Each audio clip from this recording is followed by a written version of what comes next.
alive. Granny Sherburne lived to be 103. 2 and 3/4. 102 and 3/4, soon to be 103. You have strong genes, Steve, on both sides. Where are you, Steve?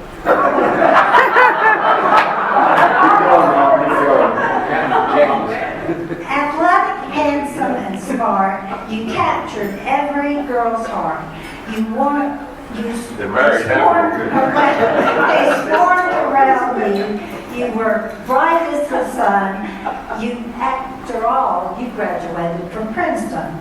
The first girl you married was a judge's daughter, and all too often you argued with her. The second was a bit more mild.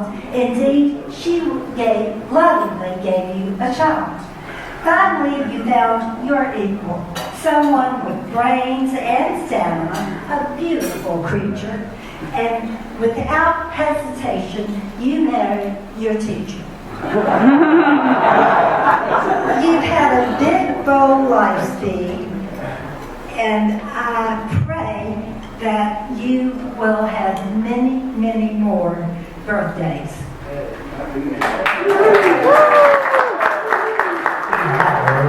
Atlanta, very fine team, very, very fine Southern team. So anyway, Richard and I played, Speed and I played Richard and Bill, and Speed's very smart, in case y'all hadn't known that. We played on court 6 at the driving club, which has a wall next to the court. So when Richard and Bill would lob, we would angle the overhead right into the wall.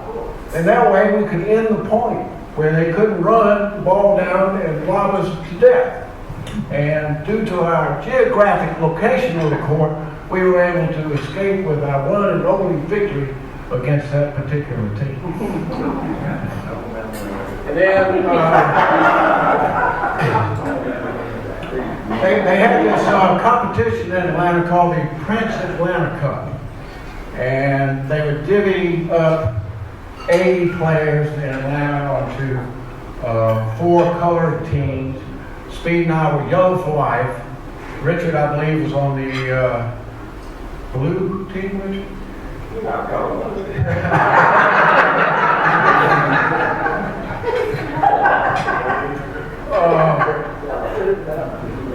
Bruce was on the yellow team. But Speed and I were paired together, and we end up with the competition tied, and we have to play Dick Bowers and Walter Johnson, a tiebreaker for the championship, and the championship is actually a little Prince wallet with a $100 bill in it. So, needless to say, Speed crushes a couple great returns, and we're able to escape with a victory. And unfortunately for Speed, that killed his amateur standing because he was now a professional, having won some money.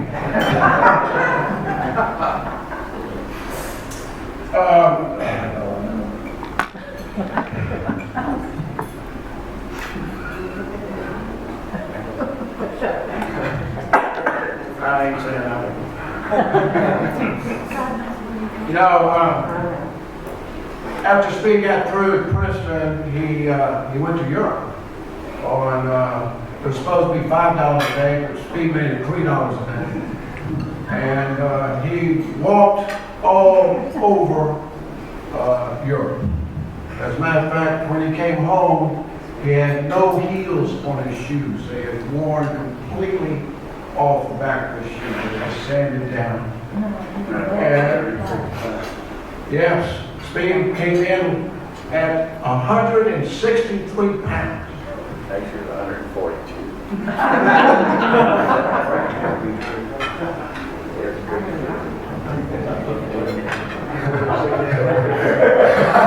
Needless to say, we haven't seen that in a few years. One leg.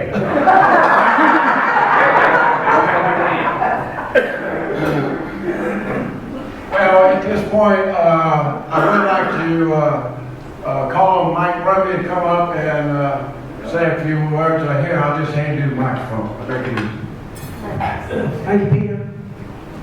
I'm particularly honored to speak about the individual that has converted more independents to the Republican Party than Nancy Pelosi. I think I'll start with a tennis story from the other side of the net. I think I was somewhere in the 10 to 12 range, right over here at the PDC courts, and I've always had a smart mouth, as those that know me. And Speed was receiving the cert. And of course I decided I'd razz him a little bit. I said, all right, big boy, how about hitting one right to me so I can put it away? And I just wouldn't get off it. Well, my partner hit, wasn't the best serve ever hit. That ball came at me so hard and so fast, I thought I was quick. That thing hit me right in the mouth. Knocked me on my hindquarters. Okay? They sent the emergency team out there. From about 6 different places. So it probably cured me for 5 or 10 minutes. Started running my mouth again. So thank you for that lesson, Steve. Didn't do much good.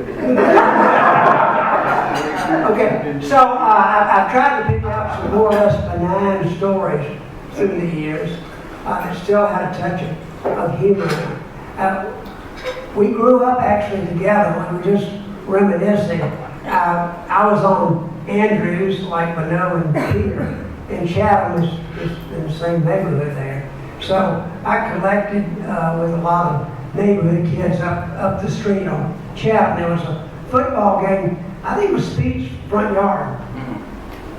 The Hulls. The Hulls, okay. Anyway, we would collect and there was football. And it is true. He earned that nickname. He was a fast guy. And so mostly I was looking at tail feathers when I was on the other team. Okay. But and I still don't know the story. I'm sure his family could tell me. Because when we got to high school, George and Speed and I were a super touch football team. We could take any 3 guys, I don't care if Mano was on the team or not. And my job was quarterback. And that meant with the hands that George and the Speed had, all I had to do was somehow throw the ball up in the air before somebody got it. And it worked every time, okay? So, but anyway, we had these neighborhood activities. Speed was always a little different. We're all a little different, but Speed was different in a different way. and I sort of watched at a distance as we went through. We went to E-Rivers together. Speed was always a fighter, okay? A fighter. And I remember several playground boxing matches that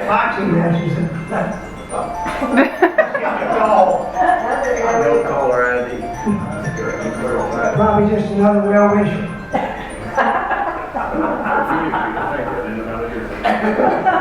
He's a high-tech guy like me. Okay, so anyway, when we got out there and played ball or whatever, that was fun. And Speed was pretty good at everything, I hate to admit it. We went to E-Rivers together, Speed on the playground. I can remember at least 3 or 4 occasions where Speed was like an old movie. They get up there and do boxing matches, and I'm saying, God, these guys are serious. But he did, I call it save our bacon one time. We were patrol boys. I don't know how Speed got to be a patrol boy. But when we went to Washington, that was the big trip. And we all, for some reason, the crowd from E-Rivers, we were tough. We all brought water guns because we thought it would be fun in the hallways to have water gun fights. So Speed and I can't remember who else was in the room. There was a group, we'd ambushed a couple of groups, and one group came by, they were waiting for it. They just covered us with water, and one of us, I think I was the one, dropped his water gun in the excitement as we tried to get back in the room. Well, we opened the door again, the water gun was gone, okay? So we thought about few minutes later, we looked down the hall, and we called them hoods back in those days. They're these three guys, they must have been 2 years older than we were. You know what that looked like when you were in the 6th grade or whatever? Anyway, and one of them had a water gun in his hand that looked suspiciously like the one we lost. While I was cowering in the door, Speed says, "Hey, could we take a look at that gun?" And I was going, "Oh my," even I had enough sense then. And the guy said, "What?" Speed said, "I think that's our gun."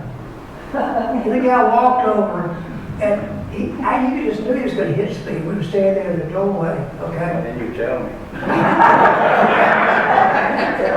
So he walks over there, and he rears back like this, and Speed hits 3 uppercuts right into this guy's, I mean, I thought it was in a bad mood. He goes bam, bam, bam, while this guy's fist is moving. He hit Speed in the side of the head and knocked it into the door frame, you know, Speed. And they both kind of staggered away from it, okay? But that was the kind of thing Speed would get into. So, anyway, I don't know. I know why I didn't play football, because I was weak and I fell off the end of the bench in the 8th grade. Okay?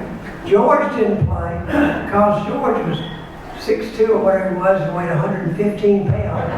And there was a history of brittle bones in the family. Now, I never knew why Speed didn't play, but you'd have to ask him for that. I speculated out there. But, all right, anyway, so let's move on from that. So we got through there. I went to Washington and Lee. I don't know, he went to some second-rate school somewhere. And we got back together in Atlanta. We were all trying to make it in our different ways. Okay? And Speed would go with us. We had this golf craze for a while. And that was kind of funny. George was participating in that. But y'all remember the movie Deliverance? Well, I think my brother Jerry and George, we said, we're going to go to the Chautauqua. We're just as tough as those guys. We're not going to let those hillbillies intimidate us. Well, somehow we got Speed to go, and I'm sure there was a lot of resistance. And it was a Saturday, football season, okay? So I don't know if y'all know what a nature boy this guy is, okay? So we get the canoes in the water. Guess who was no help? He was over there hooking up his radio. He had some kind of little earplugs because the Georgia Tech game was on. I got the short straw. Speed was in my canoe in the front, okay? The paddle was on the floor of the canoe. It never moved. Speed got in there. I know you've seen this picture. He crossed his arms, okay?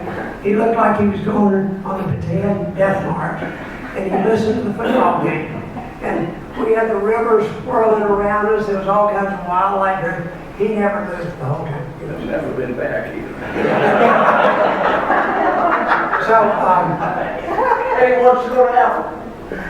So, any idea represent? Anyway, I do have lots of Speed stories, but I think I will leave it at that. I could bring him a gift, and I'll say something about that.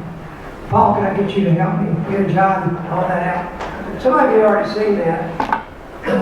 But some of the people in this room, I see Tommy Mason, I see Bonneau, I see Peter Campbell. We were all lucky enough to be born in the old Buckhead.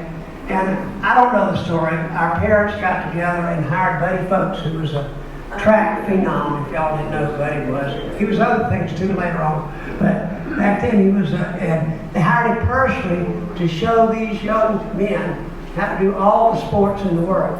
And he was a good coach. But I'm going to point out a couple of things. If you notice, this was a reunion. I think Bonneau organized it. Bonneau's up to that sort of thing. And we all had a good time. Now look at these faces. Now look at Speed. How would you describe that expression? Like, what am I doing here? Why am I? There's Speed right there. We'll pass it around, let you get a look at it. But I want to present this to Speed for his 75th birthday. Thank you, Speed.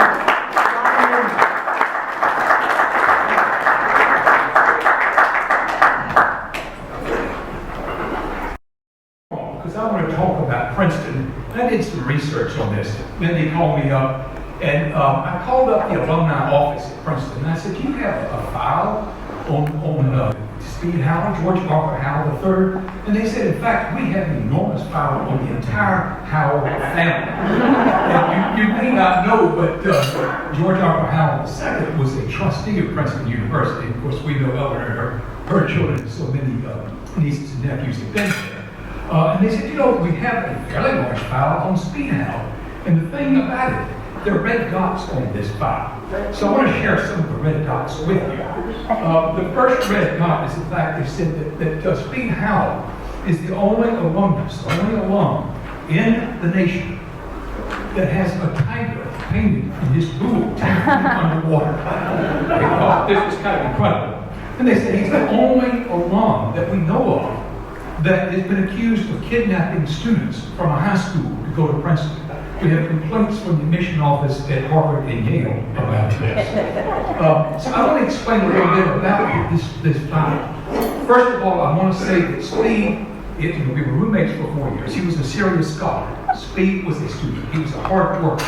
And he really embraced his professors. Carlos Baker, who was the author of a great biography of Ernest Hemingway. David Donald, a great Civil War historian. Speed took almost as many courses in history, which was, I think, his real passion, as he did in English.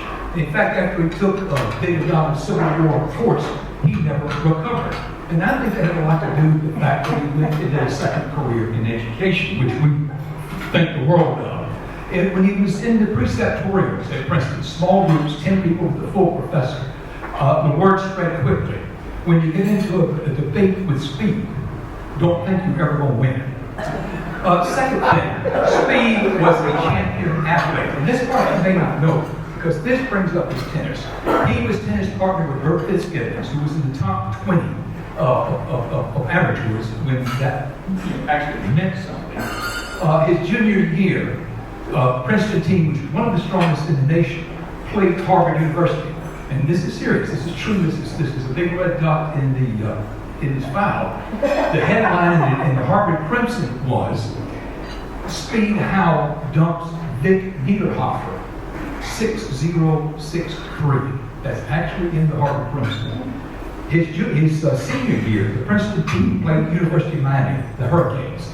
The Hurricanes, this is 1964, the Hurricanes had not lost a match since 1957. They had won 157 continuous matches, and Princeton defeated them 5-4. Princeton and Speed was a superb athlete, playing with some of the best tennis players in the nation.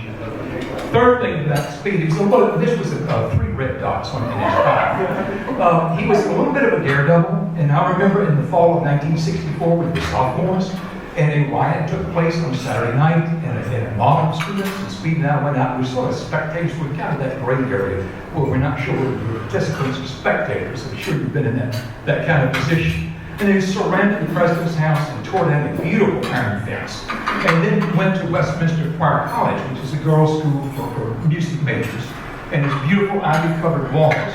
And Speed sort of disappeared from this. Well, there's a report by a proctor. Proctors were the disciplinarians on the campus. They wore bowler hats and they wore a coat and tie, just kept discipline. And this proctor said it was naming students that were seen climbing the wall to get pants. And Speed's name is listed there. I don't know whether that was true or not. But I found out later that this was the last official panty raid in the United States. That was 3 red dots. And the fourth one is, I think this is important to know, that Speed is at heart a crusader. I think that this is something that he has done on occasion. But we were members of the Colonial Club. It was the evening club, not a fraternity. You were a member in your junior and senior year. You bickered to get in. So we were bickering sophomores to see who we would choose. And we were debating who we would take. And it was the first time that African Americans were up for consideration. There were extremely few in Princeton. And the person that we were debating about was a Nigerian and from a Princeton family. This was kind of sort of an interesting thing. And the debate went on to 2 or 3 in the morning. And a fellow from Louisiana stood up. This is an actual book. and said, I just don't feel that I can bring my mother to have a meal in our dining room. And just that statement just sort of takes you breath away in this day and age. Speed jumped to his feet and gave a really strong, compassionate statement. And that young man was extended an offer for membership in the club. And I think, Speed was a crusader. So here's what I say. He's a serious scholar. He is a serious athlete. A little bit of a daredevil. And he was a crusader. And I think that the Princeton experience has shaped his life. He has never recovered from being a Preston. Thanks.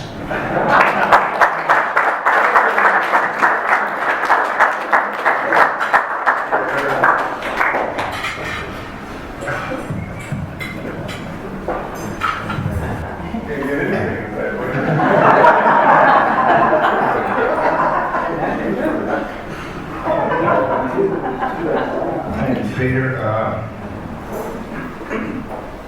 Talk about Speed a little bit, then I'll get into some things. But I met Speed, my first recollection of meeting him when I was about 3. And he'd been described as Speed, his mother and father. So I went up to him in the living room. My grandmother was there as well, my father's mother, Mama. And I said, "Where's Speed?" And I was usually chastised forcefully by my grandmother, who pronounced it, his name was Arthur. My mother responded equally forcefully, and he remained Speed. Y'all might know I spent a fair amount of time in the sports world, and there'll be some sports discussed here. I will say, I look out today and see my first sports memories of Speed was in the 7th grade at Fritz Orr. I know Ainsley Luther, George McCartney, and others played at Fritz Orr. And Speed was the captain of the team. Unfortunately, they lost, but I didn't care about that. He scored a couple touchdowns, which was neat. He also played basketball. Buddy Phillips, as mentioned earlier, was the coach. And Benoit Anthony used to do the scoreboard. Shot would go up, Speed get the rebound, and Benoit fly down the court. They throw him a football type pass, and he'd lay it in.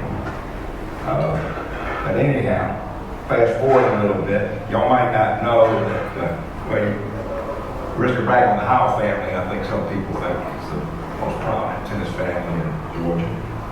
I'll accept that. Self-nominated. The Benedict family right there with us.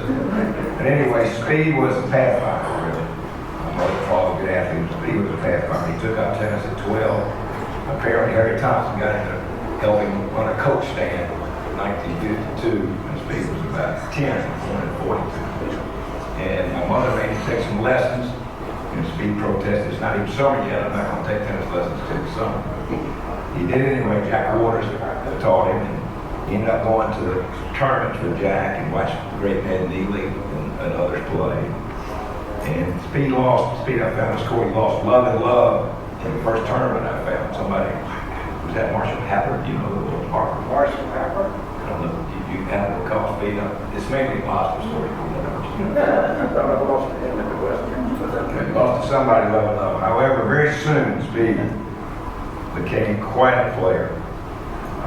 Charlie Benedict, Manoa, rivals and others, but Speed went to the Nationals in 1957.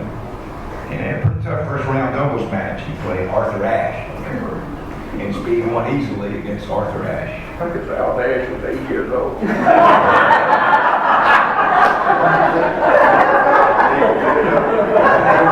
And Hugh Lynch was my partner, and we consulted each other as after we warmed up. We said, Arthur had a white guy as his partner, and we said, hit every ball to the white guy. But the white guy never played tennis again. But seriously, Speed did well. Got ranked as high, I think about 7 in the South, 15. Only played tennis a couple of years, and they had been number 1 with Mike Neely in doubles. And continued on from there. To Westminster for a second, Speed played basketball. You brought up football. I can tell you why he didn't play football. My mother was a crusader, as know her, and my father was a good athlete, but had terrible knee problems from playing football. And my mother was anti-football from day one and finally got Speed to quit football. He played basketball, and let me tell you, he could do anything in basketball other than shoot the ball. Seriously, he was a hell of a player. I love playing with him because he had a lot of picks. He was a great rebounder, great defensive player. He was captain of the team his senior year. They had the best record in Westminster history, 17-6 that year. Is that right, Steve? I don't know. I'd say it didn't. But anyway. All I know is we lost to the team we beat by 15 points. We lost to them in the tournament because Gene Pierce missed a shot at the end. You had Gene's out here from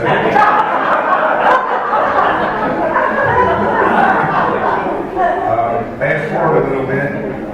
Speed, I remember spending the night with my good friend Thomas Benedict, who was 2 years older, and Speed was playing 2 tournaments. And when he was 17 years old, he was playing in Anniston, Alabama, I think it was, and Birmingham.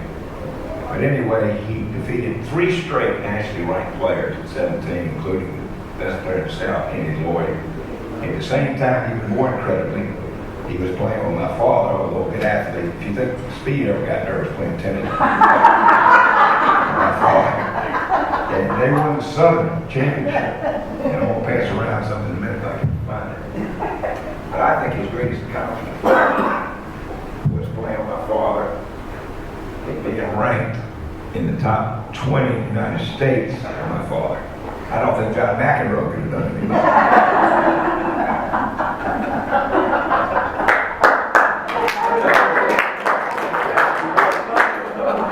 Paul, I don't want to bore you all to death with these sports facts, but you know, Speed had a lot of highlights. He was number 2 in the South at 17 and 1800, which is really amazing. And he won the doubles with Bob Hardcastle when he was 18 and played Lee Finchers and Andy Lloyd down 2 sets to love, and they played 3 out of 5 sets. He came back and won those 3 sets. But had some great battles with Bonneau. I won't bring up his loss to Bonneau. Bonneau probably remembers it well. And he lost to Charlie Benedict in 1957 in the Cracker Land, did 758, 3-set battle. But he did get revenge on both those gentlemen at later times. But anyhow, going forward now, when he goes to Princeton, he ends up on some of their great teams. And ironically, another Georgian, Ann McGill, was on his team Speed's senior year. And 2 things I want to mention. One, they played at Yale, Speed's junior year, and for the Ivy League championship turned out to be, and Speed was the hero of the day. He won his singles match, and came down to the last doubles match. Princeton ended up winning 5-4. He and Herb Fitzgibbon defeated Mike Neely, who was Mike's partner, Steve, remember? Heather, a really good team, 2-2 to save the day for Princeton. And then We beat them 15-0 the next year. wow. 10 singles and 5 doubles. And then, as Paul mentioned, the next year, April 4th, 1964, Miami has won 137 straight matches. That's how dominant it is. And Speed plays number 2 singles and perhaps the greatest All Princeton matches. match. Pardon me? Home street matches. No. No, total match. Total matches. Speed plays number 1 doubles and number 2 singles, and Princeton wins 5-4. We were not going to Speed scores that day. I lost both matches. Somebody had to sacrifice it. Play number 2. That's not Hamill and Mantle. John Hamill. And Speed won the first game. We think Speed won the first game and he lost. He had a streak of 12 losses after that. No, seriously, he had a great senior year. In fact, he won the number 2 singles in Eastern Intercollegiate. May have been where he didn't need offers so bad. But he beat Keith Jennings, who frankly was a great age to play against him. He was a great player at Princeton. And Speed played ahead of 3 or 4 superb players on Princeton in his senior year. So enough about his tennis, but let me tell you, looking at these scrapbooks, he was one hell of a tennis player. And when I went, it's too late for me now, but he had a beautiful game, unlike mine. And he played, we're talking in the 50s and 60s, with a wood tennis racket, a very small, sweet spot. Gut strings, unlike it. And yet Speed nailed every ball. Mike probably can attest and hit it in the face with him. And Speed had absolutely all the shots. And I will tell this last story about tennis, which is a little self-centered, so we give. But my 15-year-old year, I had a big win over Harry Thompson in the Crackleland. So I'm in the semifinals of the Crackleland singing on court 2 playing John Foster. Y'all might remember, was a great player. Speed, my older brother's 21, he's playing Henry Field. The other, and as competitive as I am, which those of you know me, it's the only match in my life I was glad I didn't win. Because Speed had been such a good big brother to me, such a mentor, that I didn't want him to have the pressure of playing as a 15-year-old cocky little brother. And Speed was in a close match. Foster's choking against me. I pulled a Bill Shippey and I brought Foster back on up. And the good news is, Speed beat Henry Field 10-8, 6-4, and Foster came back and beat me. And Speed trounced Foster the next day to win the Crackleland. Another key thing, last story in tennis is 1962. He's just a sophomore in college, I believe, maybe a junior. But anyway, he beats Bill Tim. John Foster served 5-4, 40 love against you. Remember that, Steve? In third serving. He beat him and Bill Tim, who was an All-American player. And he lost to Scotia Head in the final term. Anyway, I hope this gives you some idea of how good a player Speed was, in tennis. In terms of basketball, as I said, he was a hell of a player. There's a joke about one of the guys I represented. He could do everything with basketball except sign it. Steve could sign it okay, he just couldn't shoot it there. But let me say honestly, growing up 6 years younger than Speed, he was an incredibly good leader as a brother. Speed sense of integrity. I used to watch him play tennis all the time. I never saw him ever get a bad call to his opponent. He would cheat himself, quite frankly. And he was a great competitor and, a hell of a player. But anyway, probably more sports than doing it here. But in terms of, from that day forward, he was smart enough to drop me as a partner, pick up Peter. And I'll tell you about after about Peter a little bit, they beat Shipke and I was in practice. Okay.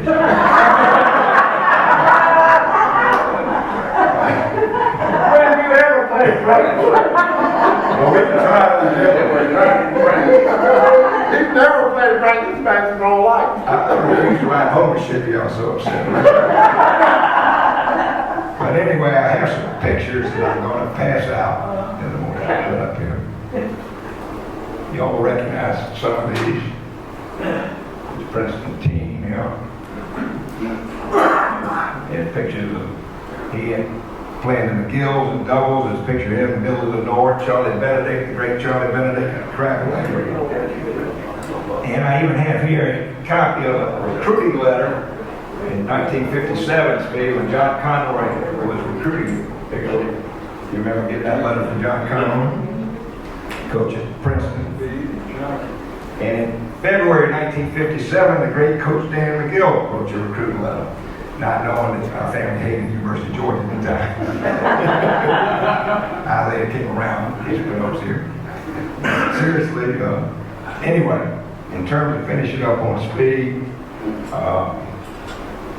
I'm not going to get into Westminster, let y'all talk about Westminster a little bit, but his record at Westminster is extraordinary. The only thing that shocks me, and I'll close with this, I'm surprised my mother allowed this Speed, but I didn't remember until I researched it. You were the escort of the homecoming queen of your senior year, Jody Collins. Right? And I'm just amazed Carrie tolerate that.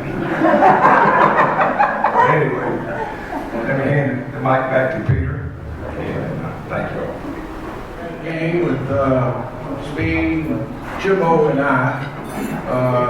Richardson in his special seats being Crimmon's favorite, so he's not with us. But we're sitting there, and Speed has, I've forgotten who Texas plan, but Speed is into the game. Crimmins, God almighty, what are you doing? Heavens, you idiot! Crimmins, get him out of here! So minutes into the game, our brother Jimbo turns to Speed and says, "You know what, Speed? With 5,000 fans like you here, this could be an away game."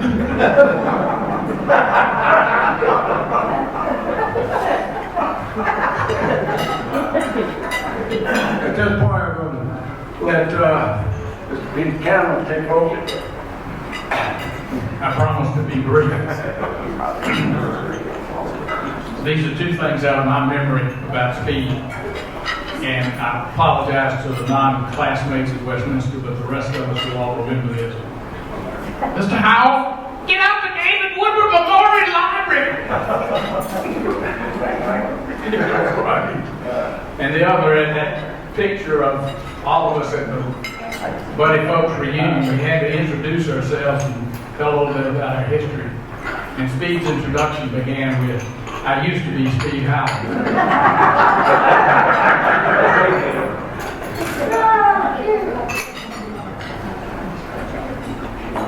So many hard acts to follow. I apologize if my voice gives out of the head to the vocal cord problems.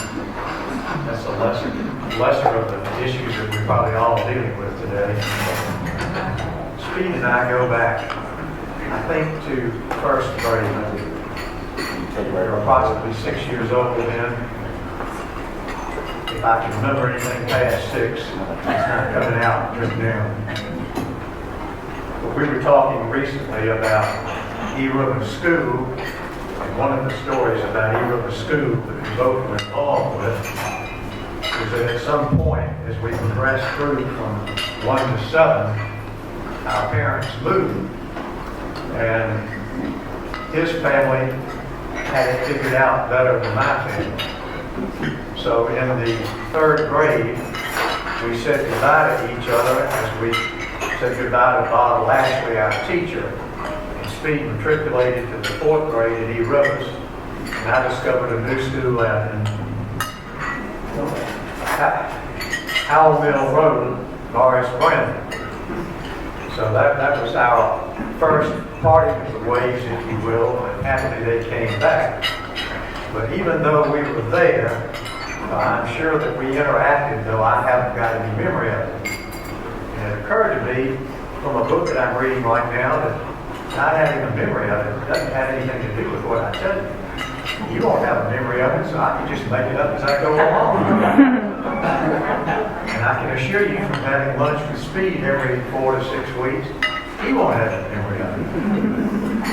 But there was a time, and I think this probably had to do with either the 7th or the 8th grade, when for whatever reason, we were spending the night at my grandmother's house.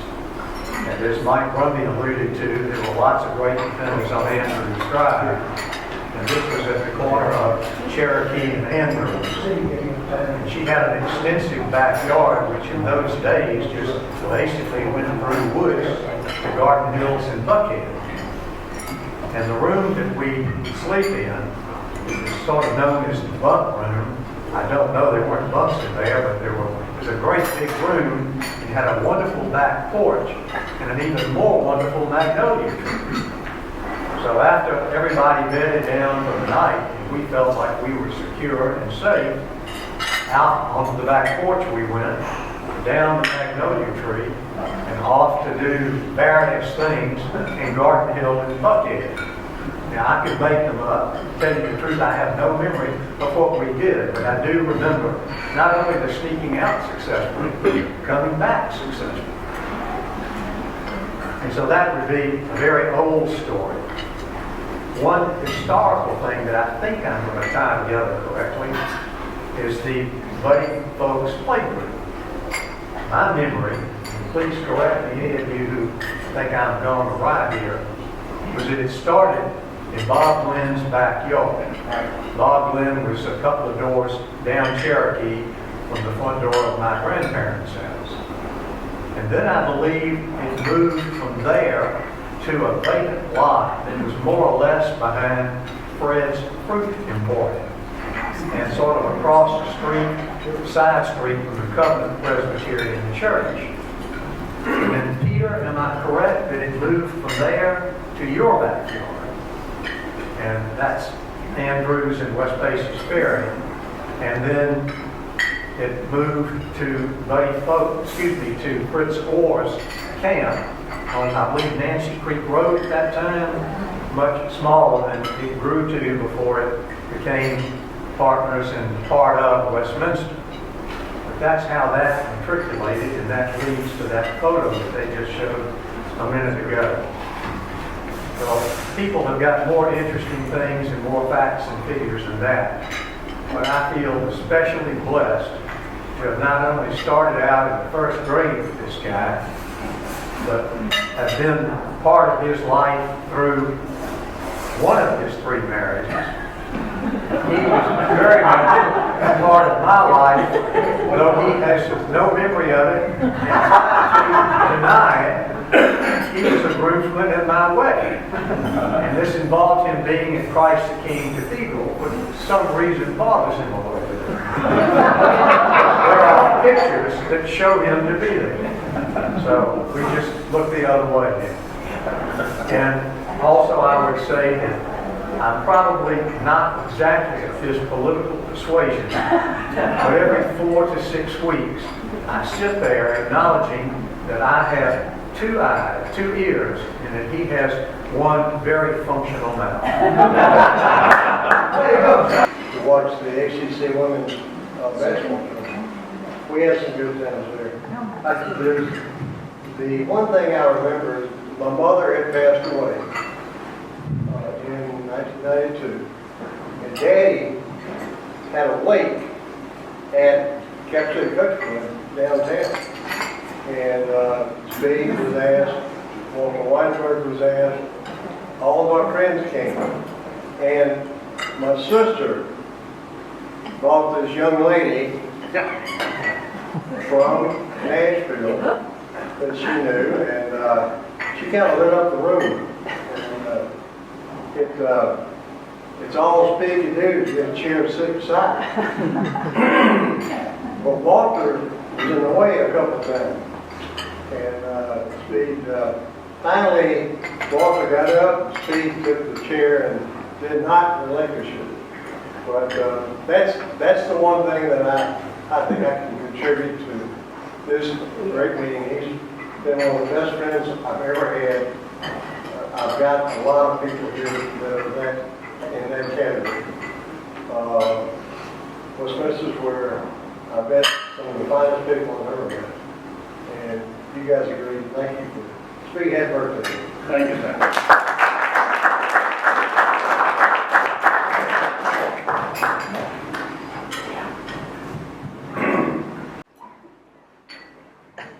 Good morning.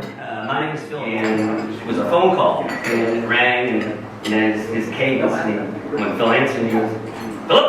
I said, "Yes, sir." And it was a Speed. Richard brother. I said, "Oh, how you doing?" I said, "Well, I'm in Austin, went on to our team as a player," and so I kind of told him what I did, working with kids individually and my career and my background. And so I assessed that Austin was probably the 7th, 6th grade young kid. And he goes, "One thing, the shooting." I said, "Yes, sir, I work for shooting."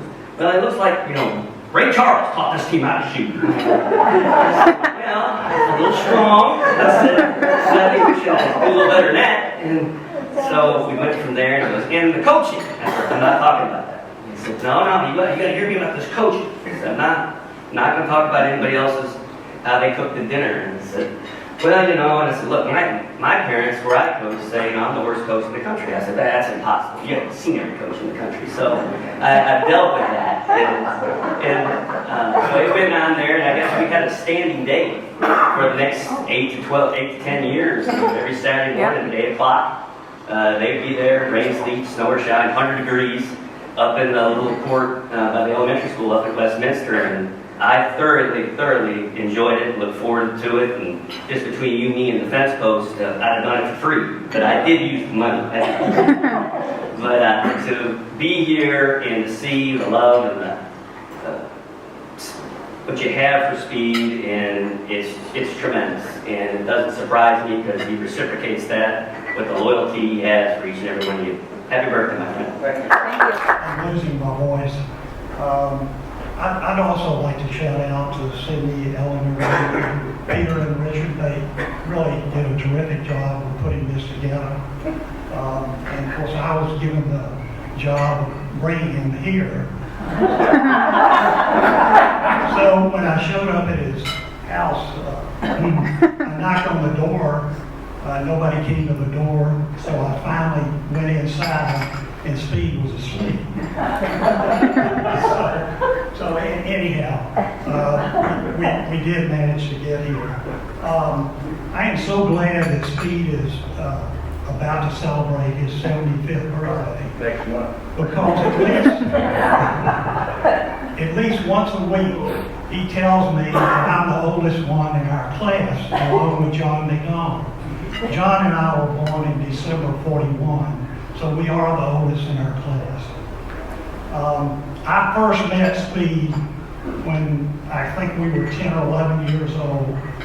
He went to E Rivers, I went to Garden Hills, and we had a football game in the fall of whenever,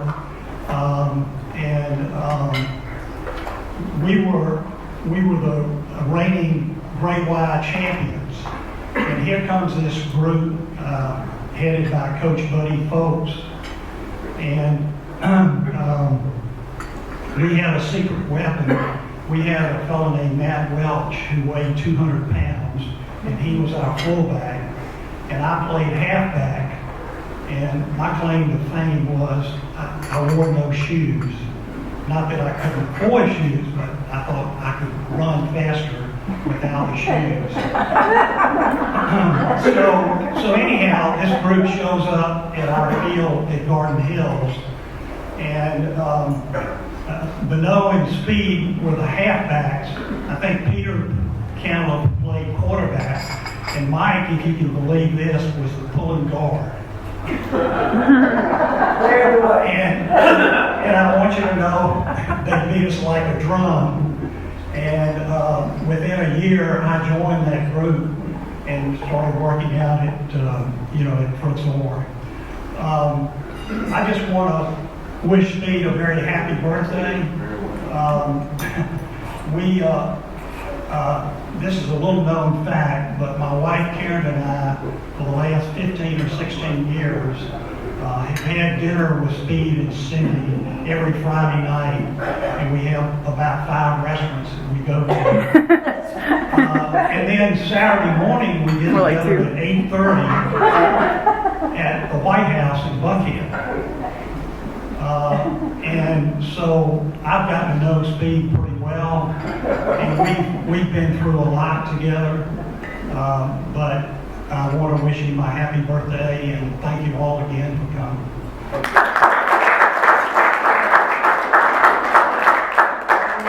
So 3 pictures that I found that sort of represent. This is a tennis match over at Mike Roney's house, and this is Speed, Carlton, Mike, and myself, and I was Speed's partner, and I got to hit the ball one time.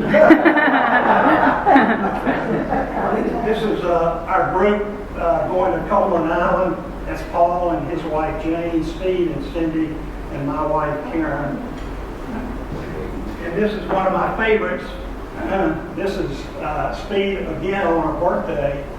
I think we were in Salzburg, and Austin was 10, and so that made your dad, 60 or so? But it was one of our many international travel days and everything. Thank you. Hugh Richardson. And I mean, they're just delightful, they're just incredible, and they're just so informative and so much fun, and I'm so delighted that Hugh is with us today. 88 years old, but I've just got one question that on these articles that I'm writing about Speed. I've never been able to find out how he got that nickname Speed. I asked his father, I asked his mother, I never got a chance to ask Queenie, but I did ask King Arthur and everybody else around. Can somebody tell me how in the world he got the nickname Speed? Before you tell me, he is the only member of the driving club is listed in the driving club roster as Arthur Speed Howell, the only one that has his nickname there. So will someone, for God's sakes, tell me how he got that nickname Speed? I asked my mother when I was 35. Keep going. I asked my mother when I was 35, I said, how did I get my nickname, Speed? And she looked at me for about a 10 count. And she said, I can't remember.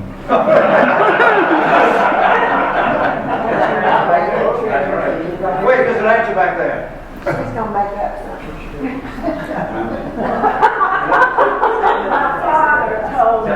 My father said that Speed was very quick and very speedy and got into trouble, a lot of trouble, when he was just a little tyke, and so they called him Speed. Like that, thank you so much. My father, we get a whole lot of accidents. I got you. That's clearly an Arthurism.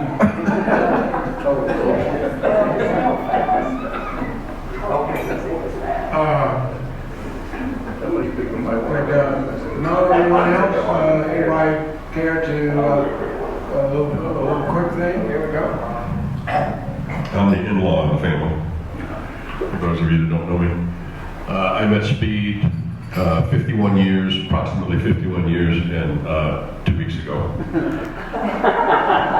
And it was at Lindy's graduation from Vassar. I was dating Eleanor. I came up from New Haven. Speed was heading home from Harvard Law School and stopped in Poughkeepsie for the graduation. And we were all standing around at about lunchtime, and Carrie said, well, let's all go to lunch. And so everybody starts heading off for lunch, and she kind of elbows Arthur and says, invite the boy, Arthur. He said, what boy? I said, that boy over there, who the hell is he? That was me. And by the way, let me interject that I am a Catholic member of the family, and Tommy, you will appreciate this. So we went to lunch, and I'm sitting next to Eleanor, and Speed's sitting across from Eleanor. And, you know, I'm trying to make a first impression on the family, and this is an unusual family to make a first impression. And anyway, I ordered cherry stone clams. Speed looks at these cherry stone clams and screws his face up and says, you're not going to eat those things, are you? Anyway, that was the start. And then the next time, somehow the topic of religion came up, and Speed made the statement, it's impossible to be both Catholic and intelligent. At which point there is this whoop under the table, and Speed goes, and Eleanor was delivering the message that maybe this guy is Catholic, Speed.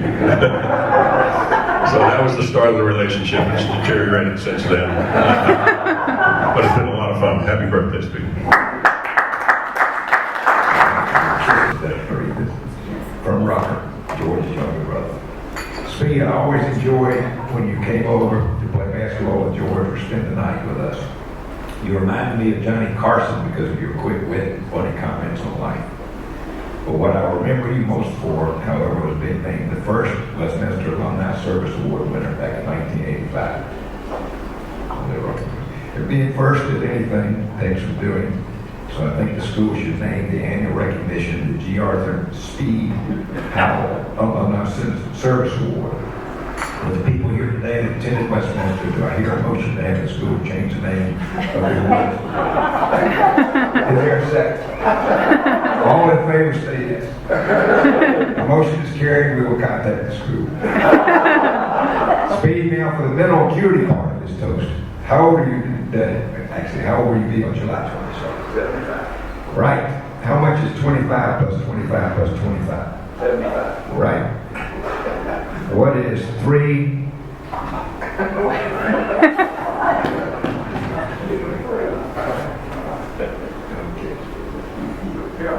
What is 3 times the gift certificate of Parrot?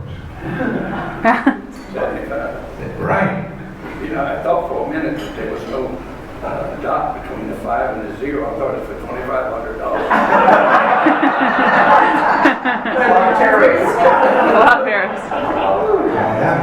That was if you're gonna get send you something from the White House. Okay, right again, Brooker says. I guess Francis and I got you an age-appropriate gift. Finally, Speed, we could not find your birthday card with a tennis motif, so we had to settle on the next best thing. Not find this. Can you go that one? No. Sir. Had to find a card on the next best thing, your second favorite sport growing up. Please read the card out loud, pass it along for it all to enjoy. Happy birthday, Speed. Please read this card out loud. Getting older is like playing basketball.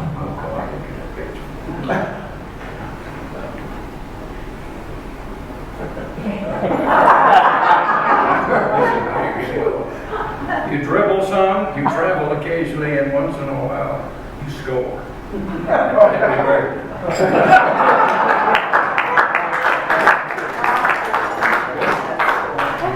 Conclude by saying, Speed, we're so glad and happy that you have survived.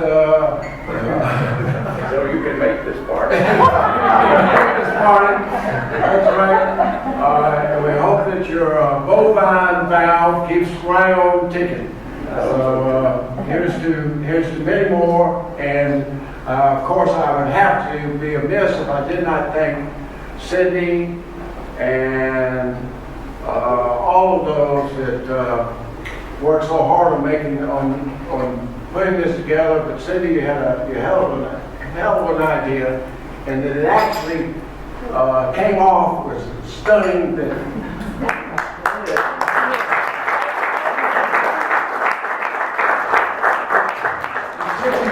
Keep a secret is astounding in these days and age. I think the White House would like to figure out how that works. Not the rest of them. Oh, we leaked it, but the AJC didn't hear.